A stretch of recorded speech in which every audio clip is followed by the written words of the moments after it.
ನಮಸ್ತೆ ಎಲ್ಲರಿಗೂ. ನಾನಿವತ್ತು ಪೈನಾಪಲ್ಲು ಮತ್ತು ಹಸಿ ತೆಂಗಿನಕಾಯಿ ಬಳಸಿ ಒಂದು ಜ್ಯೂಸ್ ಮಾಡ್ತಾಯಿದ್ದೀನಿ. ತುಂಬ ಸಿಂಪಲ್ಲು ಮತ್ತು ತುಂಬ ಟೇಸ್ಟಿಯಾಗಿರುತ್ತೆ. ಮತ್ತು ತೆಂಗಿನಕಾಯಿ ಮತ್ತು ಪೈನಾಪಲ್ನ ನಾನು ಹೆಚ್ಚಿಕೊಂಡು ತೊಗೊಂಡಿದ್ದೀನಿ.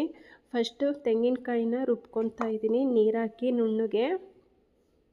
ಈಗ ಇದನ್ನು ನಾನು ಶೋಧಿಸ್ಕೊತಾ ಇದ್ದೀನಿ. ಈಗ ಪೈನಾಪಲ್ಲು ಮತ್ತು ಐಸ್ ಕ್ಯೂಬ್ ಹಾಕಿ ನುಣ್ಣಗೆ ರುಬ್ಕೋಬೇಕು ನೋಡಿ. ಈಗ ಕಾಯಿ ಹಾಲಿಗೆ ಸೇರಿಸ್ಕೊಂಡಿದ್ದೀನಿ.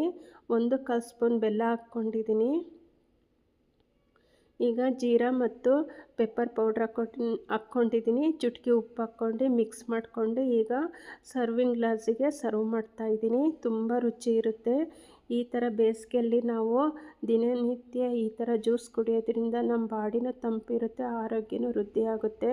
ನನ್ನ ವಿಡಿಯೋ ಇಷ್ಟ ಆದರೆ ಲೈಕ್ ಮಾಡಿ, ಶೇರ್ ಮಾಡಿ, ಕಮೆಂಟ್ ಮಾಡಿ. Thank you.